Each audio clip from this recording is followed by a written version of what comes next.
So what do you do with a dead butterfly, a tomato, and a couple of beautiful hens?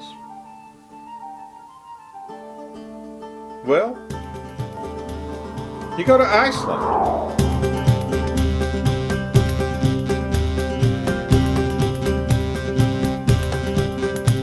My first Lytro camera was one that I purchased in November of 2013.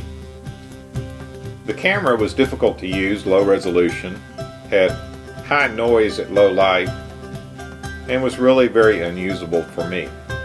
A lot of folks did some great work with the camera, and these are chronicled on the website. But in April, I saw the new camera described, the Lytro Illum. This looked promising, as my greatest interest is in macro photography and landscape photography. Portraits are interesting for family, but my great love is to take a picture and make it look a little different than the standard view. The Lytro offered that possibility. Associated with the purchase of the camera was a contest. Interesting. Possibility of going to some exotic place with a professional photographer as our guide. Well, certainly it was worth some thought. And the images that you see came together one evening. The butterfly as the initial focal point, the hands of my granddaughter as the second spot, and then the combined hands of my granddaughter with a very elegant, mature friend, Miss Jean. They won the contest. And the rest you're going to see.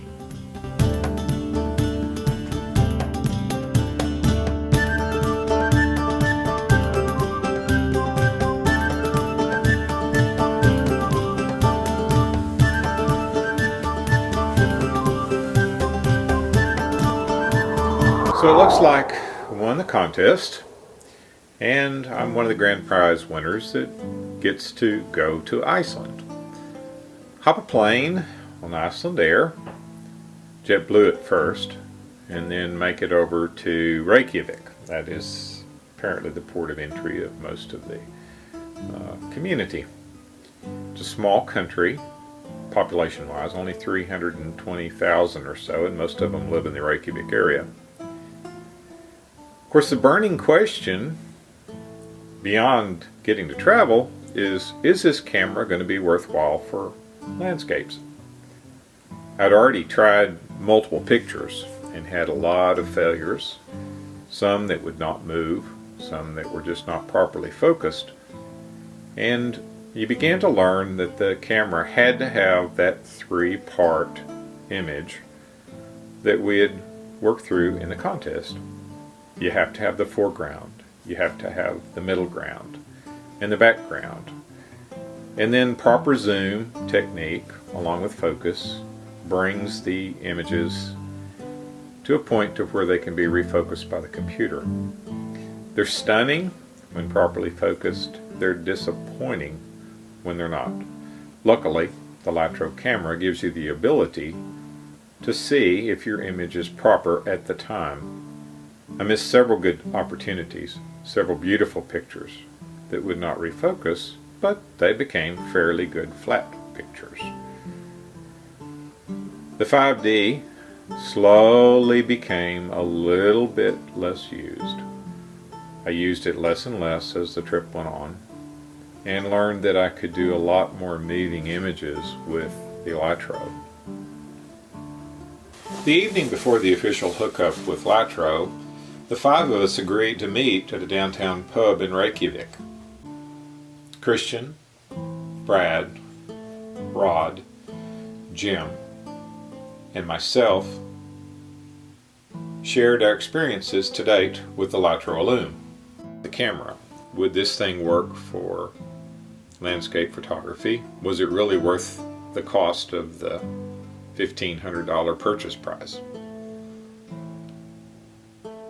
It's curious, but even some had just received the camera and said, well, if we don't like it, we can always send it back.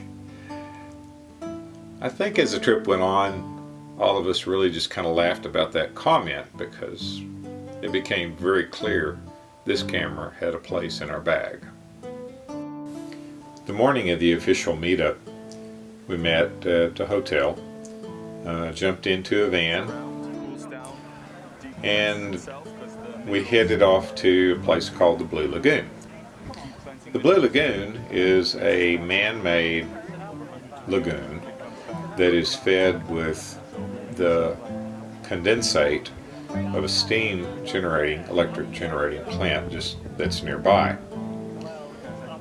The hot water is supplied into the lagoon and changes at least every 24 hours. And it's a silica containing water that's almost silky in consistency, and it's quite blue. It's a gorgeous place. The people had drinks out in the lagoon. We all went out and swam and enjoyed the environment. It was really cool. The hot water against the cool air created steam and a mist, and at times it was quite surreal. Alex joined us as the Lytro photography contest winner. Apparently they had a separate contest for the Lytro employees. And also Jane, who was the producer of the Lytro movie Iceland in a New Light. We then went on to the geyser. Geyser is actually the junior geyser. The original geyser was deactivated some time back by an earthquake. Geyser is the origin of our word geyser, which we currently use, and it is a fairly erratic, erupting body of water that throws steam and can be quite amazing at times in the height that reaches. Several of the photographers attempted to use the Lytro with the geyser. It was very difficult to catch it and to get a good moving image, but I think some succeeded. We were supposed to go to the large waterfall that was nearby. However, our guide said we had a tremendous opportunity to see the next waterfall in the sunset. So we headed there. Indeed, the waterfall was magnificent. We arrived there just in time for the setting sun. I was intrigued by plants that were in front of the waterfall and used them with the waterfall as a backdrop for some moving pictures. Some of these do show the difficulty at this stage with the software that Lytro has. It will sometimes clip some of the foreground images. Many of the photographers went back behind the waterfall. They had a lot of technical difficulty getting good pictures through the waterfall, but there are some iconic photographs that I have seen of that waterfall with the red curtain in front of you as the sun sets. Indeed, some of the photographers obtained some of those images.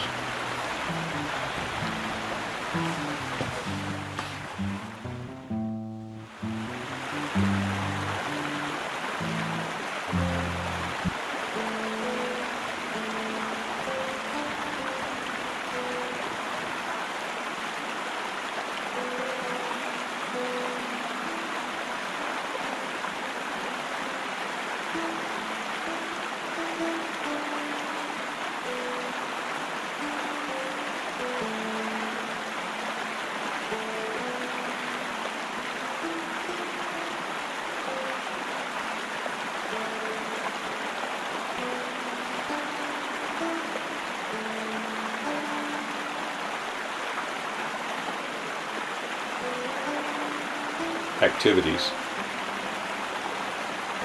We did get a guided tour back to the waterfall, which was lit at night, and I was able to obtain one moving image in that setting. I did get a few stills that really illustrate the beauty of that spot with the moon coming up over it. We were then guided into this gorgeous cave and were able to take some pictures of this waterfall with the lanterns there. It was really very, very pretty and technically difficult because of the water on the lens, but we got a couple of good pictures. Then we went out and tried our luck on the beach, again looking for auroras, but mostly we were able to take moonlit shots of the beach and some of the mountains off in the distance and the glacier. The next morning we launched out to the beach again. There was a crashed DC-3 and the goal was to take pictures against the DC-3 into the sunrise. I immediately was drawn to the beach where there was a path marker. These are all around the islands, and this became my backdrop for some of my moving pictures. Christian, as always, did a great job posing for photographic moving images, and he had a real knack for setting up those shots. This looks into the mountain and shows a little bit of what you can do with the Lytro. Frost fascinates me. Even a simple tire track can be interesting. We then went on to Vic. It was a beautiful place, this large beach before we actually came to the community of Vic is an iconic landmark of Iceland, and many, many pictures and promotional shots are done here. Again, my choice were the small plants, which by this time had had their first frost and were no longer green. Looking off into the distance, we were certainly able to take photographs in a way in which they have never been done before. Some of the colors were just amazing, and the green against the dying colors from the frost certainly were interesting. As always, we were looking for foreground, middle ground, background. Some of the macros of frost were really just absolutely gorgeous and very fascinating to me.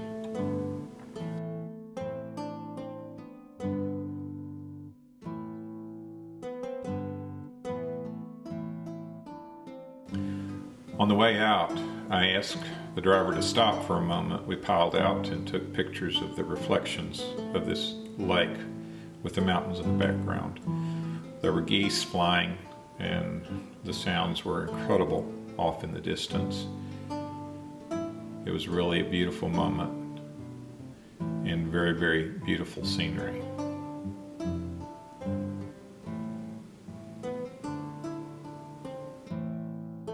In Vic, there's an iconic church that is one of the most photographed buildings in all of Iceland. It's really a pretty place with the rock structures out in the ocean.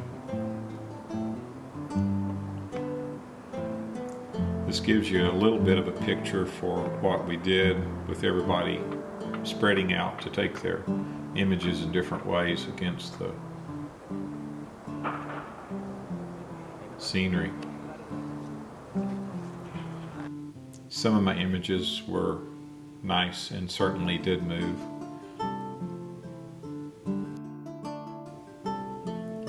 There was a factory down in the town of Vic where they make a lot of woolen goods. We had a factory tour which gave an opportunity to take some macro focusing shots. Christian, as always, would break out his board and go do something fun. He had a motorized skateboard that certainly drew a lot of attention. At Skaftafell, the glacier, the main glacier, was really our main destination. It was a gorgeous, gorgeous day, clear skies. The wind was blowing fairly heavily, but it was really a pretty place. The murky water coming off of the glacier contrasted with the pristine water in the foreground. This is one of the very few days of the year where you can see off in the distance very clearly. A few of my pictures moved against the glacier, but again, you always had to focus and zoom in on some foreground object. The glacier lagoon at Skaftafell was pristine water, very clear. By that time the water had filtered out with a lot of the mud being left behind. This provided a backdrop for a lot of wonderful images, and I'm sure many of these will make it into the final production. The blue glaciers contrasted against the very crystal clear natural ice sculptures that we pulled out of the water. Some of the creative photographers actually found this piece of ice, and we took several images, including the picture of the Lytro camera with it.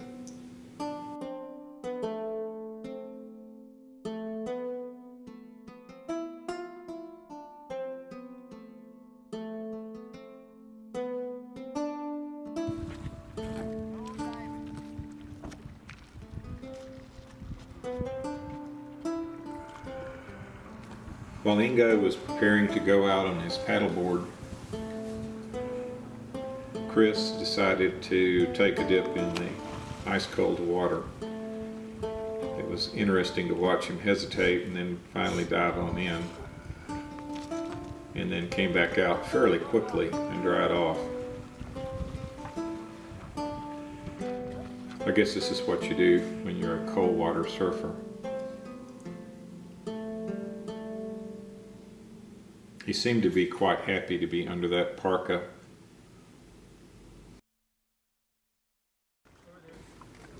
Ingo went out amongst the glaciers with a lot of protective gear on.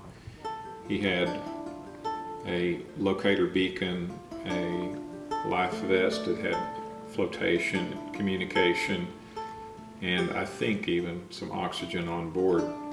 He was very cautious with these glacier formations because frequently they will turn over as the bottom melts to a point to where they're no longer balanced. He was very cautious about passing in front of them, but he did allow us to get a few good images.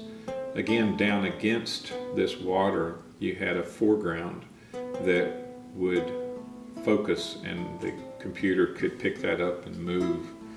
This gave some really stunning images of that event. Ingo could be a clown.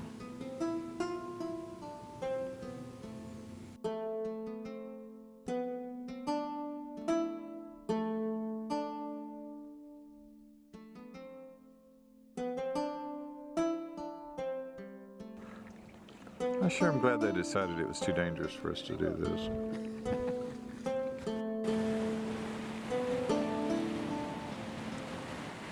We then went over to the glacier beach, and it's an incredible place with the ice moving out off of the beach and slowly being washed up and melted, and as the waves and winds carry the ice into the dark volcanic sand. Nature sculpts these icebergs into incredible shapes, which provided tremendous opportunity to use the Lytro. I think that was really one of the goals of this trip, was to take these images.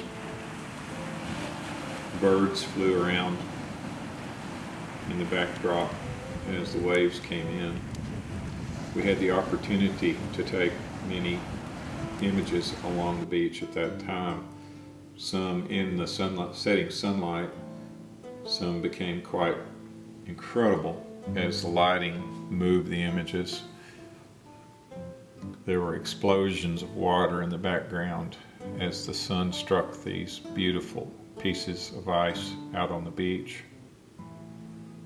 It was our challenge to properly focus the images and to get them properly moving.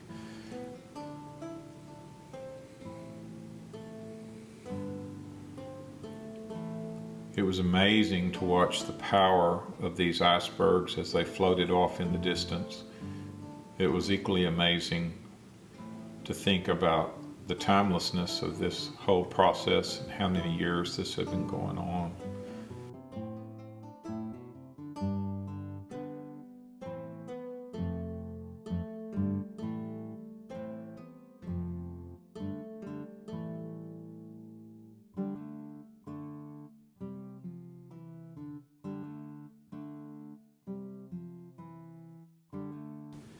As the sun set again on a beautiful day, we went back in and had dinner at the hotel, then came back out in the dark to try to catch the auroras. We didn't think we would be able to see the sky that evening. Clouds had rolled in, and with the moon, we were really worried we would not be able to get any usable images. However, we were blessed, and we even picked up a few reflecting images off of the water.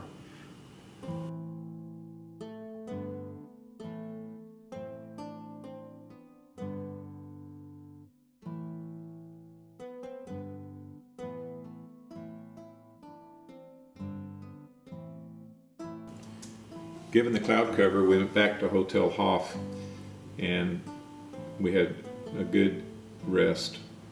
Subsequently, the next morning, we awoke and had breakfast.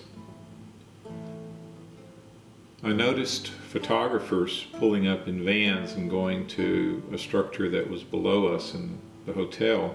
And I suggested that we might want to walk down there and see what they were taking pictures of, as it certainly seemed interesting to them. We were treated to this beautiful old church that had a sod roof, and we walked around taking pictures of these aged trees against this sod with the cemetery in the background. Many emotionally moving and computer-wise moving images were obtained. The sheep in the background certainly added to the beauty of the images.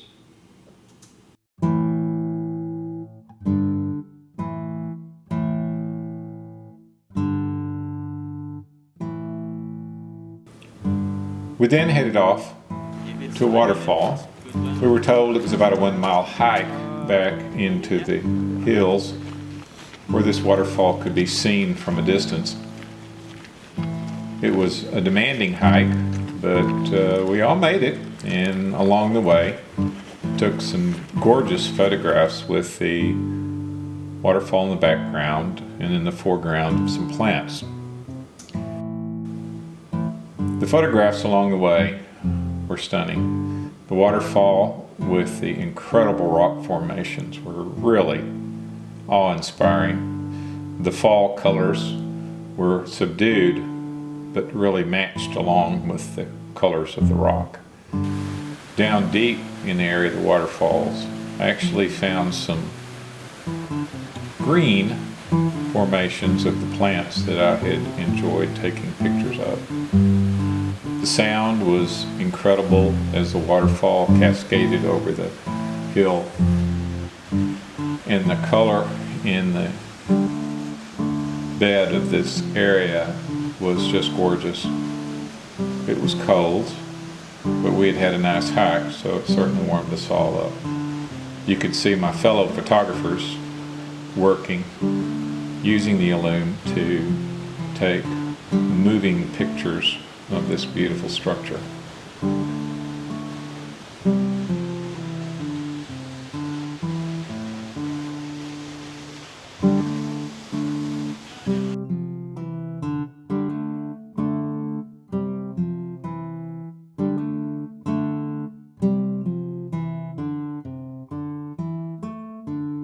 It does show the ability of this camera to deliver some stunning distance portraits.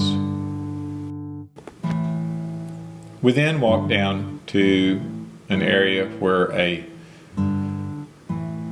picnic had been set up by Ingo and Jane. The foods were of traditional Icelandic picnic foods, and Ingo gave us a brief description of the table spread. Right, so you have a Icelandic spread here. We'll let the people try it out. So here we have a malted bread with a little bit of butter and cheese. This is flat cakes with a little bit of butter and smoked lamb meat. This is flat cakes with pate, Icelandic pate. Flat cakes with butter and cheese. Malted bread with pate. And here we have herring, and we had malted bread with that. It's all gone by now. And flat cakes. Here we also have a spiced bread. It's kind of like in between here. It's pretty much like a cake, but it's really good with spread. We can put butter on it and cheese as well. And here we have just some like a filler, like the basic hike cakes as well. Here on the other side, we used to have chocolate milk, but this is the last one. It's quite popular. And of course the legendary Icelandic donuts, kleinur. Really good. Yes, the Icelandic fish jerky. This with a little bit of butter, best.